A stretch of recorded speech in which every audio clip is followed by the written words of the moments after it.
This is the WJTS News. In the news tonight, lake accident claims life. Fifth COVID-19 death in Dubois County. Local health officials hold special Zoom conference. Also, Kirk Guksa will be in with sports. All this and more coming up on WJTS TV News.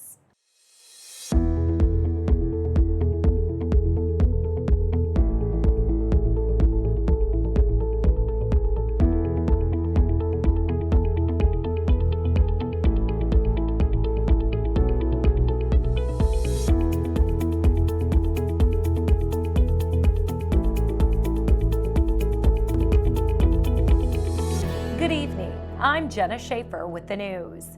Indiana conservation officers are investigating the death of a Jasper man who died after falling into a lake near Holland. Early Saturday morning, several people were swimming in a lake on private property when the victim fell from an elevated diving structure and hit his head before entering the water. The other swimmers attempted but were unable to rescue him. The Dubois County Dispatch received the call of the missing swimmer just after 2 a.m. on Saturday morning. The location of the incident was approximately a half-mile south of State Road 64 and State Road 161 intersection near Holland. An Indiana conservation officer diver was able to recover the victim at just after 4:15 a.m. The accident is still under investigation. An autopsy was scheduled for Sunday, and the name of the victim will be released once there is confirmation of family notification. Dubois County Health Department has confirmed another COVID-19 death. The Dubois County Health Department announced that another COVID-19 patient has died. This brings the county's COVID-19 death toll to 5. 2 more positive cases have been confirmed as well, bringing the county total to 242 positive cases of COVID-19 in Dubois County. The health department is working closely with Indiana State Department of Health and local officials to ensure that close contacts of the patients are identified and monitored. Everyone who may have had an exposure risk to these positive cases are being notified about potential exposures so that appropriate infection control procedures can be followed. The positive cases are in isolation. Out of 242 cases, 2 of them are new. 175 cases have recovered, meaning that they are out of isolation and feeling well. Approximately 1,986 individuals have been tested for COVID-19 in Dubois County. Local health officials held a special Zoom meeting to discuss social distancing and mask guidance on Friday morning. Dubois County Health Department Environmental Health Specialist Sean Werner kicked off the meeting with virus statistics. Data shows that Dubois County has the highest percentage of positive cases by population in District 10. Werner then broke down the county's cases by age. 83% of the cases are between the ages of 20 and 59. This age group consists of the vast majority of our local workforce. The population is also a large majority of individuals who are going out for groceries, shopping, dining, and other essential functions. Dubois County Health Officer Dr. Ted Wafflerd then took over the mic. The health officer is asking local businesses to take these 5 simple steps. Business should require all employees to wear a face mask when working in close contact with other workers. Establish a policy to require patrons or anyone else entering the business to wear a mask. Maintain social distancing of at least 6 feet, which further is better, and install barriers when possible. Stress the importance of hand washing, sanitizer, and disinfect high contact areas often. Screen employees when reporting to work. Wafflerd also stresses that not taking these steps could cause the county to go back a stage in the reopening plan and could overwhelm the healthcare system. There's also a way for small businesses, nonprofit organizations to obtain PPE so they can reopen safely. In order to qualify, the business or nonprofit must be registered to do business in Indiana with the Indiana Secretary of State. They must be employing less than 150 people. They must be an organization that uses PPE to reopen and comply with safety workplace requirements. Restaurants, retail sales, personal services, and office environments. For more information, visit backontrack.in.gov/PPE Marketplace. Over the weekend, the Perry County Health Department reported 2 additional cases of COVID-19. These 2 cases are not affiliated with a nursing home or prison. These individuals have been placed on strict home isolation. Anyone identified as a close contact to these cases will be placed on a 14-day home quarantine. No other information will be released. This brings the Perry County total to 96 positive COVID-19 cases.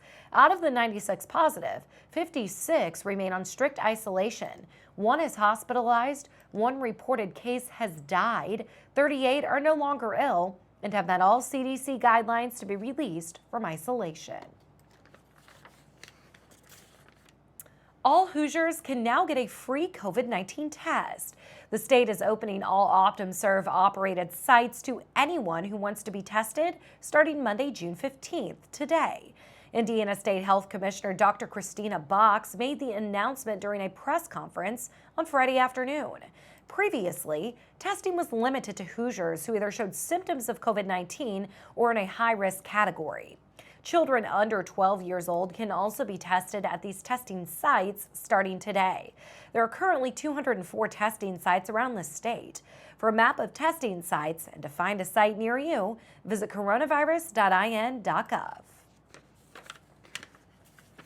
Governor Eric Holcomb announced last week details regarding the latest stage of Indiana's reopening plan, including the latest allowances for sports and outdoor activities beginning June 19th. The host or sponsoring venue must submit a COVID response plan outlining steps being taken to ensure social distancing and sanitation to Dubois County Health Department to review at least 72 hours prior to the first event taking place. Also, this plan must be posted publicly. The COVID response plan should include all precautions that are being taken to ensure overall protection of competitors, coaches, officials, staff, and spectators. Practices, drills, conditioning, games, meets, and tournaments can be conducted once the host has submitted a COVID response plan. Each field, court, or playing area is allowed up to 250 people. Social distancing must be possible in each seating area. Hand sanitizer or other sanitation must be provided, and each site must have its own designated restroom facility.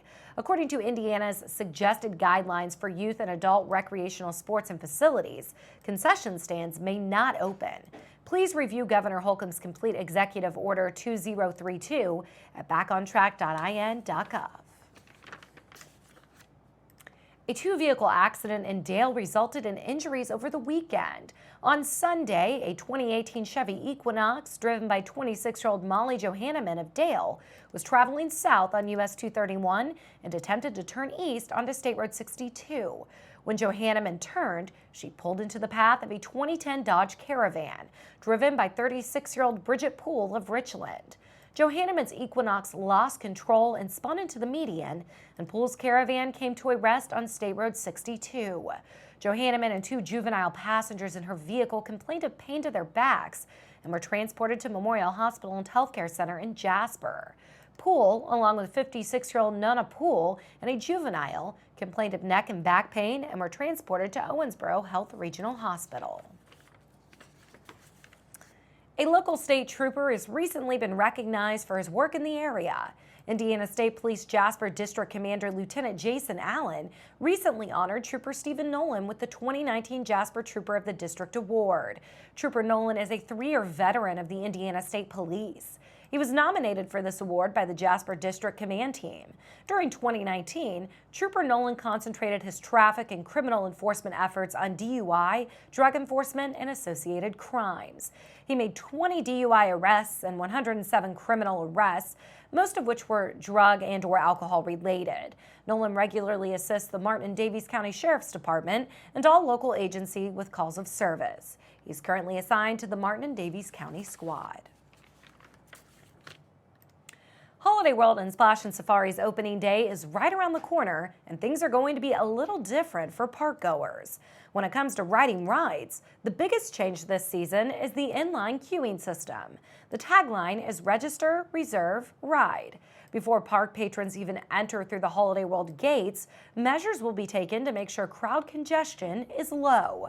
Park goers will need to purchase tickets online this season, so families that just show up looking to enter with no tickets will not be allowed to enter the park. Metal detectors have been added to the park entrances, so bag checks will be more streamlined going forward. Throughout the park, there will be over 90 hand sanitizers so that park goers can stay clean. When riders wait in line, they will see yellow footprints on the ground, indicating where they need to stand in line. If they see blue footprints, that means that riders may have to wait longer than anticipated to ride. Holiday World opens to the general public this Wednesday, June 17th. Splash and Safari and the new ride Cheetah Chase opens on July 4th. We'll take a look at your weather forecast when we come back on 18 WJTS.